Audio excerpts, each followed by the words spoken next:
की क्लास जो है, हमने पिछली क्लास को हमने यहाँ पे छोड़ा था कि एक बांस का 1/3 भाग लाल है, 1/6 भाग हरा है, 1/10 भाग पीला है, तो शेष भाग जो बचा है वो सफ़ेद है। शेष जो सफ़ेद भाग की लंबाई है वो 7/2 मीटर है। तो पूरे बांस की लंबाई बताओ, ये आपने कर लिया था। अगला क्वेश्चन था, यहाँ से हमने घर आपको दिया था करने के लिए, प्रैक्टिस करने के लिए आपको बोला था कमेंट सेक्शन में बताइए, और मैंने नहीं देखा तो मैं यहीं से क्वेश्चन शुरू कराती हूँ। एक नक्शे में 10 मीटर की दूरी 1 सेंटीमीटर से प्रदर्शित की जाती है। एक नक्शे में 10 मीटर की दूरी को 1 सेंटीमीटर से प्रदर्शित की गई है। बताओ निम्नलिखित माप कितनी दूरी प्रदर्शित करेगी। कौन निम्नलिखित, जो नीचे दी गई निम्नलिखित, नीचे लिखी 2 सेंटीमीटर, 3.5 सेंटीमीटर, 5.2 सेंटीमीटर। क्वेश्चन क्या है?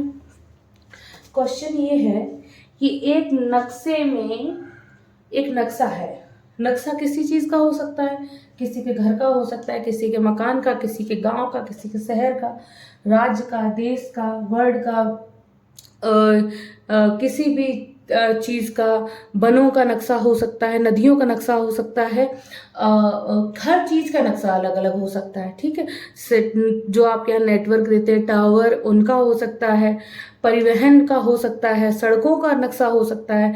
नक्शा क्या होता है कि कहाँ कहाँ देश में या दुनिया में किधर किधर से रूट, अगर बसों का है तो किधर किधर से बस का रूट कहाँ कहाँ तक के लिए है, ये होता है।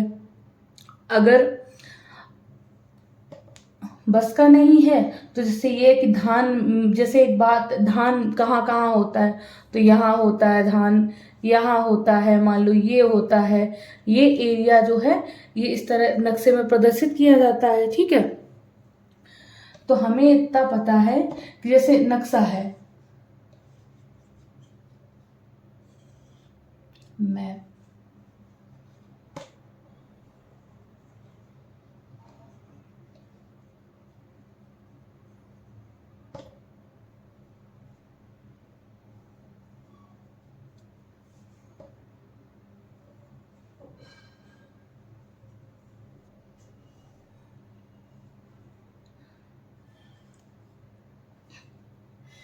कुछ इस टाइप का ही है। ठीक है, मुझे ज़्यादा अच्छा नहीं आता बनाना। ये भारत का लगभग नक्शा है, और इधर हमारा क्या है, ये हमारा यहाँ पे बांग्लादेश है, यहाँ पे म्यांमार है, यहाँ पर हमारा पाकिस्तान है, ऊपर चाइना है, तिब्बत है, यही हमारा वो सिक्किम है, सॉरी सिक्किम, वो नेपाल, सॉरी नेपाल है, और एक और है। हम बात कर रहे हैं मैप की, कर रहे हैं बात। अब क्या होता है, आपको हम बताने की कोशिश कर रहे हैं ये क्वेश्चन आपको क्या समझाना चाह रहा है, हम वो बात कर रहे हैं। इस क्वेश्चन का पूछने का पर्पस क्या है, हर क्वेश्चन का पर्पस होता है, इसका क्या पर्पस है। एक्चुअली उसने नक्शे की बात की, उसने कहा 10 मीटर को, जो 10 मीटर जो है वो 1 सेंटीमीटर के बराबर है। यही लैंग्वेज उसने लिखी है बुक में, यही सेम लैंग्वेज उसने लिखी है, हमने कुछ चेंज नहीं किया है। उसने कहा 10 मीटर की दूरी 1 सेंटीमीटर से प्रदर्शित की जाती है। 10 मीटर की दूरी, तो 10 मीटर की दूरी 1 सेंटीमीटर से प्रदर्शित की जाती है। इसका मतलब ये है कि ये नक्शा है किसका, भारत का। क्या आपको दिख रहा है बोर्ड पे जरा सी जगह में नक्शा बना हुआ है? क्या भारत का नक्शा इतना ही छोटा है? भारत तो कितनी बड़ी, कितनी ज्यादा जगह में विस्तृत है, लेकिन छोटी सी जगह में विस्तृत किया गया है। यहाँ पे इन्होंने कह दिया ये आपका उत्तर प्रदेश है, यहाँ पे ये जम्मू कश्मीर है, इस तरह राजस्थान है, ये तमिलनाडु है, या केरल है, ये चीज़ें इस तरह। क्या ये इतना छोटा ही उत्तर प्रदेश है? क्या इतना छोटा ही तमिलनाडु है? क्या यही चीज़ें हैं? नहीं है ना। तो एक्चुअली इन्होंने यही कहा है कि 10 मीटर की जो दूरी है, 10 मीटर की दूरी तो काफ़ी बड़ी होगी ना, बोर्ड से बाहर निकल जाएगा। उसको इन्होंने ये कहा है कि 10 मीटर की दूरी को हम 1 सेंटीमीटर मानेंगे। ये तो इन्होंने बहुत छोटी इकाई को मान लिया है। अगर ये कहता कि 1000 किलोमीटर को हम 1 सेंटीमीटर मानेंगे, तब भी ये इतना छोटा नक्शा ना बन पाता। कि अगर कहीं 1000 किलोमीटर की दूरी की बात आएगी तो हम लगभग इतना मानेंगे, 1 सेंटीमीटर मान के एक चित्र बनाएंगे कि अगर यहाँ से यहाँ तक की दूरी इतनी है तो हम उसको, अगर 6000 है तो 6 सेंटीमीटर का चित्र बनाएंगे। तो कहने का पर्पज ये है कि नक्शा जो होता है वो हमेशा बड़ी दूरी को या बड़ी चीज को छोटे से रूप में समाहित करता है। नक्शा तो बहुत बड़ा है, भारत तो बहुत बड़ा है, पर उसका नक्शा मैप जो है वो छोटा सा हमने बना के देख लिया है, समझ लिया है। तो 10 मीटर को हम 1 सेंटीमीटर से प्रदर्शित करते हैं। तो उसने कहा है कि 2 सेंटीमीटर को बताओ, 3.5 सेंटीमीटर को बताओ, 5.2 सेंटीमीटर को बताओ कि ये जो है इसको किस तरह हम प्रदर्शित करेंगे। तो 1 सेंटीमीटर बराबर है 10 मीटर। तो ये कह रहा है 2 सेंटीमीटर बताओ, 2 सेंटीमीटर बराबर कितना होगा। तो 2 सेंटीमीटर बराबर निकालने के लिए हम क्या करेंगे, 2 सेंटीमीटर, 1 सेंटीमीटर बराबर 10 है तो 2 सेंटीमीटर बराबर कितना हो गया, 20 हो गया कि नहीं हो गया। 1 सेंटीमीटर बराबर 10 मीटर तो 2 सेंटीमीटर बराबर 20 मीटर, और 3.5 सेंटीमीटर बराबर 1 सेंटीमीटर बराबर 10, तो 3.5 के लिए 3.5 का गुणा करेंगे दोनों तरफ।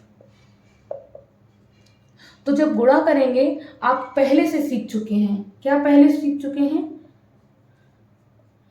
कि यहाँ 1 0 है तो 1 अंक बाद 1 अंक पीछे हट जाएगा दशमलव।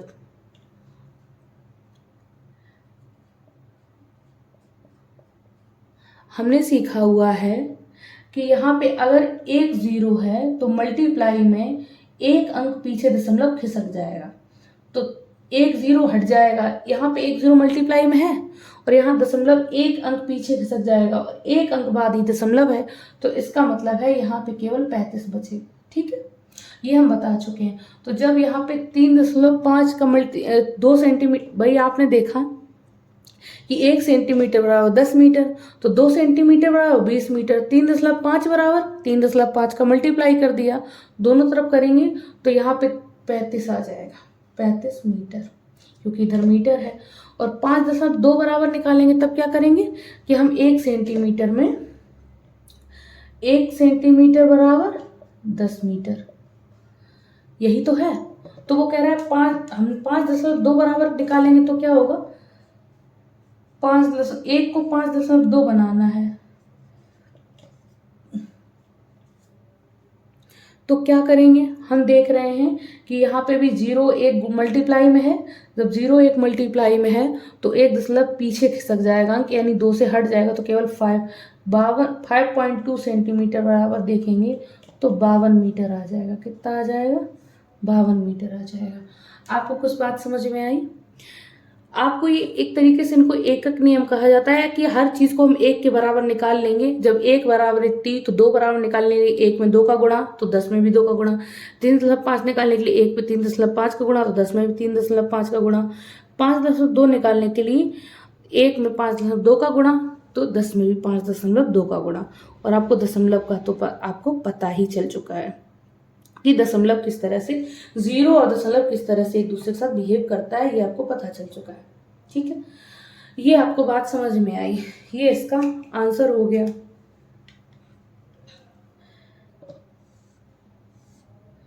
और यहाँ पे ठीक है, अब अगला क्वेश्चन करेंगे हम।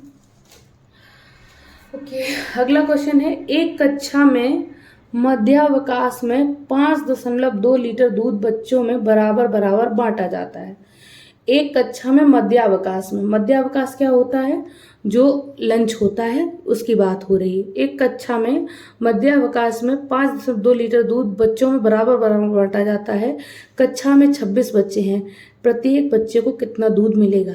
तो बच्चे हैं टोटल 26 और टोटल दूध है 5.2 लीटर, और इसी लीटर दूध को प्रत्येक बच्चे में बराबर बराबर बांटना है। ये कह रहा है बराबर बराबर बांटना है। अब आपको जैसे ही बराबर बराबर बांटने की बात आई, आपके दिमाग में क्या आना चाहिए, हम आपको बता चुके हैं। आपके जैसे ही बराबर बराबर बांटने की बात आए तो आपको पता है जब बराबर बांटना होता है तो हम भाग देते हैं। आपको ये बात पता है।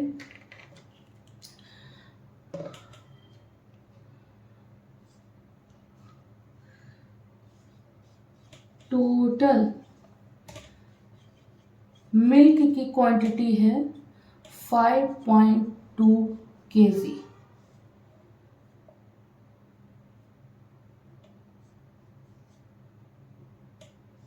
ठीक है, और टोटल बच्चे हैं,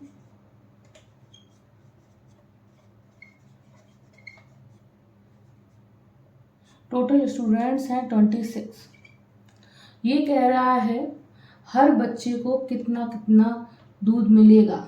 तो पर स्टूडेंट, प्रत्येक बच्चे को यानी पर स्टूडेंट दूध कितना मिलेगा। जब टोटल दूध की क्वांटिटी है 2 किलो और 2 किलोग्राम और स्टूडेंट है टोटल 26, तो दूध ही तो बांटना है बराबर बराबर, यानी 5.2 kg जो मिल्क है इसी को बांटना है बराबर बराबर। किसमें बांटना है? 26 बच्चों में। तो जिसमें जो चीज़ बांटनी है वो तो ऊपर रहेगी, जिसमें बांटनी है वो नीचे रहेगी। अब जब बांट दी है तो हम इसे भाग देंगे। हमें पता है 26 दूनी कितना होता है? 52 होता है। 26 दूनी कितना होता है? 52 होता है। जब 52 हमें पता है तो यहाँ पे 2 आ गया और 1 अंक बाद दशमलव था तो यहाँ 1 अंक बाद दशमलव आ गया। तो हर पर स्टूडेंट जो मिल्क मिला है वो मिला है 0.2 kg। 0.2 kg। अगर 0.2 kg में 0.2 में आंसर ना हो, kg में आंसर ना हो तो ग्राम में निकालना है। किस में निकालना है? ग्राम में। तो हमें किलोग्राम को ग्राम में बदलने के लिए 1000 का मल्टीप्लाई करना पड़ेगा, ग्राम हो जाएगा।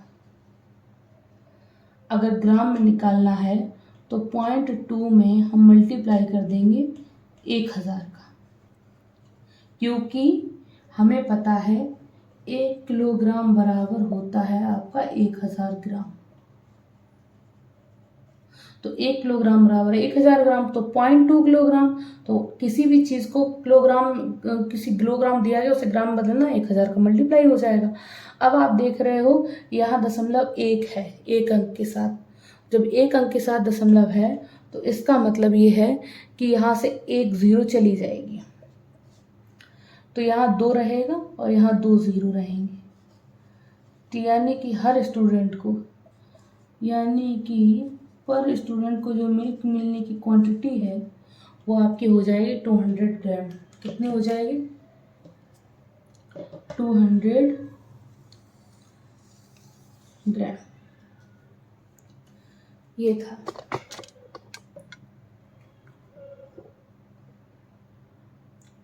अगला क्वेश्चन है हमारा, 1 लीटर पेट्रोल में एक कार 7.35 किलोमीटर जाती है। 1 लीटर पेट्रोल में एक कार 7.35 किलोमीटर जाती है। 3.5 लीटर पेट्रोल में कितनी दूर जाएगी? ये तो पता ही है। ये 1 लीटर में जा रही है 7.35 किलोमीटर, तो 3.5 1 लीटर बराबर 7.5, तो 3.5 लीटर कैसे करेंगे? 1 में 3.5 का मल्टीप्लाई, तो इधर भी 3.5 का मल्टीप्लाई। सॉरी, इस क्वेश्चन को एक्चुअली देखते देखते बुक नीचे हो जाती है, हम क्वेश्चन को बढ़वाते हैं।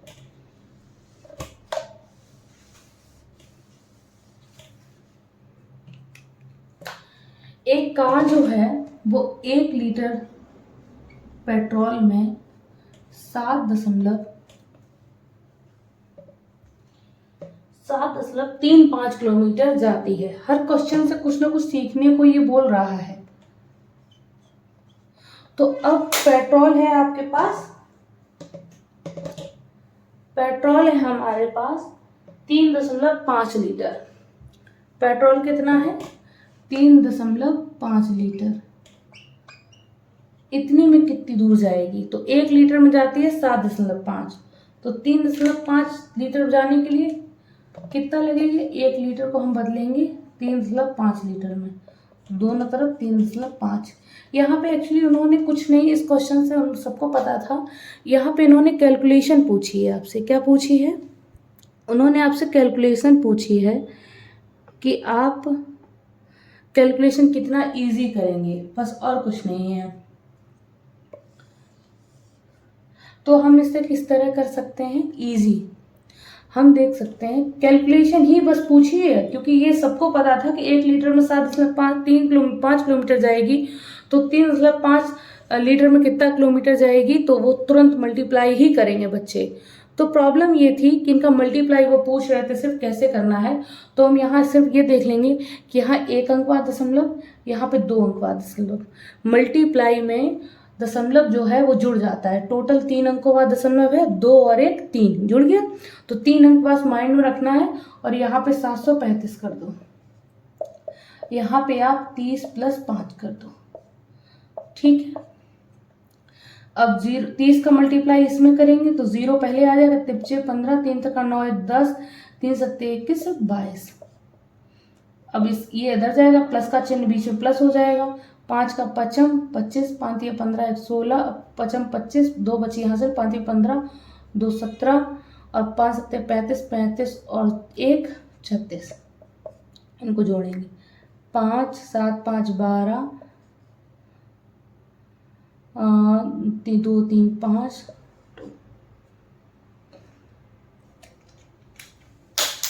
तो 3.5 लीटर में इतना किलोमीटर जाएगा। लेकिन हमें अब ये ध्यान रखना है कि टोटल कितने अंक बाद दशमलव बाद, 3 अंक बाद, तो यहाँ पे हम 3 अंक बाद दशमलव लगा देंगे, ठीक है। एक और तरीका हम कर सकते थे, पता क्या, कि हम डायरेक्ट मल्टीप्लाई इस तरह कर सकते थे कि 7.35 में 3.5 का मल्टीप्लाई था, ठीक है।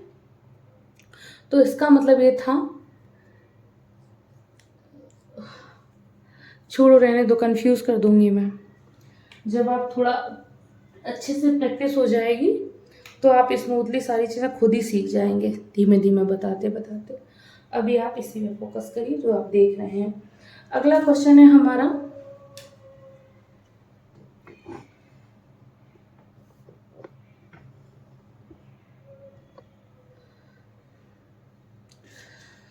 ओके, किस समूह की सभी संख्याएं 13 की अपवर्त हैं।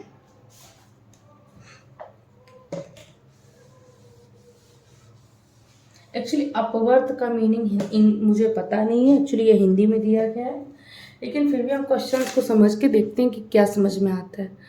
किस समूह की सभी संख्याएं 13 की अपवर्त हैं।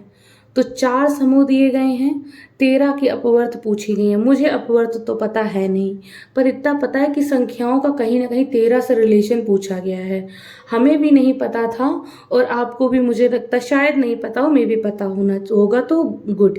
तो मैं ये बता रही हूँ कि इन केस ऑफ आपको नहीं पता है तो आप कैसे इस क्वेश्चन करेंगे।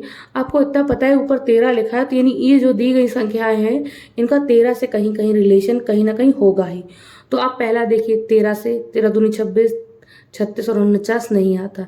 13 कम 13, 13 चौक 52, 13 सत्ते 91, 13 अट्ठे से 13 निम्मा 117, यानी कि ये 13 के टेबल में आती हैं ये सारी संख्याएं। 13 दूनी 26, 33 39, 42 52 नहीं आता, 52 आता है, 42 नहीं आता। 13 कम 13 तो 26 और ये 13 अट्ठे 81 नहीं आता है। तो यानी कि 13 का जो रिलेशन, ये 3 जो चीज़ें हैं ये एक साथ एक तरीके से बिहेव कर रही हैं और ये अलग है। ये जो सारी संख्याएं ये 13 के टेबल में आती है, यानी कि शायद यही पूछ रहा है 13 की कौन अपवर्त, यानी 13 की कौन सी मल्टीपल है।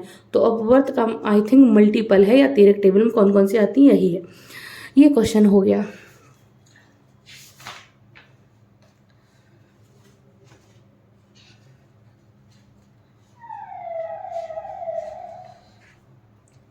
कल ये यूनिटरी मेथड से रिलेटेड क्वेश्चंस हैं, एक एक नियम से स्टार्ट करेंगे।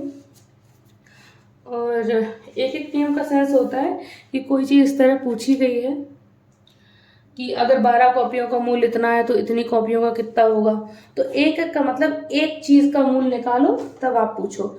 हम क्वेश्चन को यहीं पे ख़त्म करते हैं वीडियो को, लेकिन साथ ही एक बात को बताते हुए, कल हमने वर्ग को बताया था किसी संख्या का स्क्वायर कैसे निकाला जाता है, तो हम उसको एक बार देख लेते हैं।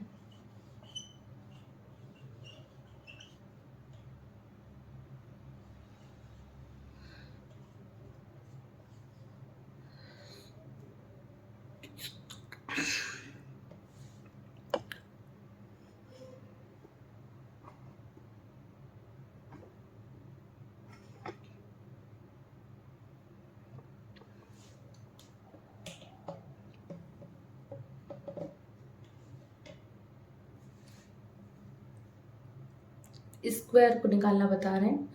कैसे सीखेंगे?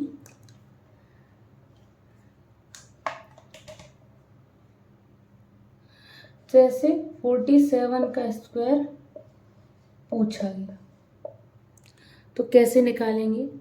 हम स्क्वायर पूछा गया, स्क्वायर यानी वर्ग, अगर वर्ग पूछा गया तो एक सबसे पहले 7 लिखा है तो 7 का वर्ग करेंगे, 7 सत्ते 49। वर्ग का मतलब होता है जो नीचे लिखी संख्या है उसका 2 बार आपस में गुणा। 49 का मतलब यहाँ पे 9 लिखेंगे और 4 हो जाएगी हासिल। एक पहली संख्या का वर्ग कर लिया, फिर क्या करेंगे, इन दोनों का आपस में मल्टीप्लाई कर देंगे, 4 सत्ते 28 और 28 मल्टीप्लाई जो आएगा उसका डबल कर देंगे, 28 दूनी 56, 56 और 4 60 हासिल 6। अब जब आ गया, अब इस संख्या का वर्ग कर लेंगे, 4 चौको 16, 16 में 6 जोड़ेंगे 22, तो यही आएगा 2209। तो यही जो है ये इसका वर्ग है 47, 2209, हाँ 2209, यही स्क्वायर आएगा इसका। तो यही तरीका है, हमने कल भी बताया था और हम चीज़ों को दोहराते रहेंगे ताकि आप भूलें नहीं। अगला कल चैप्टर शुरू करेंगे। बाकी आपको पसंद आए, आप हमारा चैनल शेयर करिए, लोगों से सब्सक्राइब करिए, लाइक करिए, मोटिवेशन के लिए अच्छे अच्छे कमेंट कर सकते हैं, मन हो तो वीडियो देख सकते हैं अगर अच्छा लगे तो। और बाकी देखने के लिए धन्यवाद।